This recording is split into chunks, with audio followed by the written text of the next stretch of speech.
Now, there's a very basic identity, and it says you cannot raise money without someone paying for it, right? So where does the burden fall? Who pays? Well, the answer is, it's you guys at the back. Because you guys at the back, you go into the restaurants and realize you can't afford to eat there anymore because these guys at the front have bid up the prices.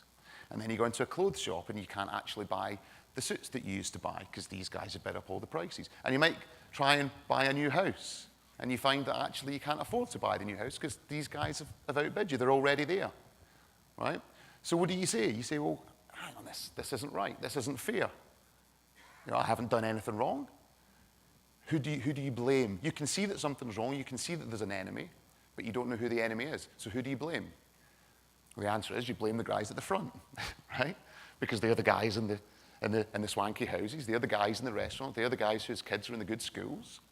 And you think this is deeply unfair. But then what they say in return is, well, hang on. You know, we built the roads. We built the bridges. We employed people. You know, we didn't do anything wrong.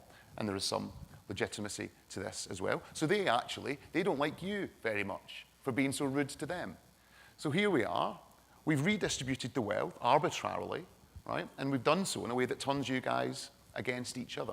So this is a very, and actually I did take the trouble of taking a quote from Maynard Keynes on this. Do we have that quote up in the, can we get that quote up on the screen, that slide? I think it's all in here. This is actually from Keynes. Keynes was talking about inflation in 1921. He said, by a continuing process of inflation, governments can confiscate secretly and unobserved an important part of the wealth of their citizens. By this method, they not only confiscate, but they confiscate arbitrarily.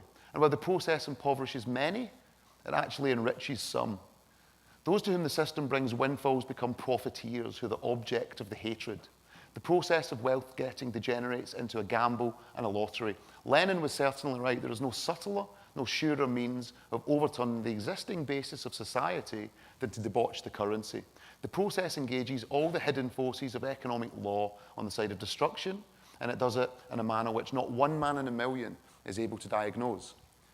I think this is a very deep understanding of money. And I find it kind of ironic that so many of the guys who are screaming very loudly for quantitative easing would sort of consider themselves Keynesians. I think Keynes would be spinning in his grave at some of the debate, frankly.